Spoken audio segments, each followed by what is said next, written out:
იმას ვეტყოდი, რომ რა მდგომარეობაში სიმყოფებიან პირველ რიგში არის დროებითი და აუცილებლად გამოვლენ და თან ჩემთვის და არ მხოლოდ ჩემთვის, სხვა ყველასთვის ისინი არიან გმირები და თითოეული სახელი და თითოეული ადამიანი, რომელიც მან ზის, შევა ისტორიაში როგორც მართლა იგმირებად, იმიტომ რომ მართლა ვამაყობ მაგ ადამიანებით და თავიანთი, ასე ვთქვათ,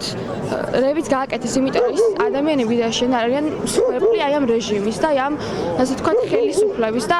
მე ძალიან წუხარ, რომ ისეთ ქვეყანაში მიწევს ყოფნა, სადაც სასამართლო არ არის სამართლიანი და არ ვიცი, მithumetes მზია ამაღლობელიც არის აი ამ რეჟიმის მსხვერპლი და კიდე იმასაც ვიტყოდი, რომ როგორც ზარქუამ განაცხადა, რომ რადგან კაცი ვარ და ასე ვთქვათ, ვერ შევიკავეს უპატივცემობა, ზუსტადაც რომ მზია ამაღლობელიც არის ქალი და მანაც ვერ შეიკავა ეს უპატივცემობა და არ არის არაფერი მაგაში არ არის, ასე ვთქვათ, რაღაც კანონდამღვრელი ან რაღაცა, ხო, ნამდვილად და არ მესმის აი ამ ადამიანებს, რომლებიც ამ რეჟიმს მხარს უჭერენ და აი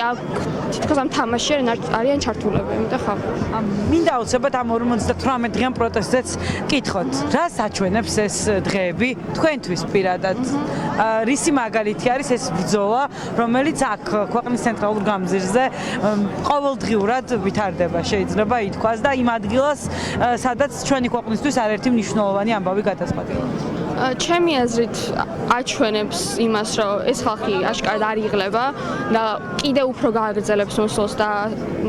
ეს პროტესტები არის უწყვეტი და ასევე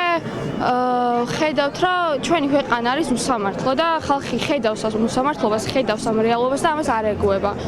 შესაბამისად, აი ამ ყველაფერს აუცილებლად ექნება შედეგი. მე დარწმუნებული ვარ, რომ ექნება შედეგი და სხვათა შორის იმასაც აღნიშნავ, რომ მზია ამაღლობელს ეჭირა ეს წიგნი, როგორ დაამარცხა დიქტატორი და ძალიან დამაინტერესა, ასე ვთქვათ და რო წავიკითხე, ძალიან გავდა ჩვენს, ასე ვთქვათ, ქვეყნის რეალობას, აი ამ უსამართლობას და აი ამ რეჟიმს, ასე ვთქვათ და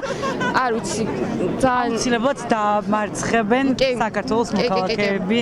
დიქტატორს. კი, აუცილებლად დამარცხებენ.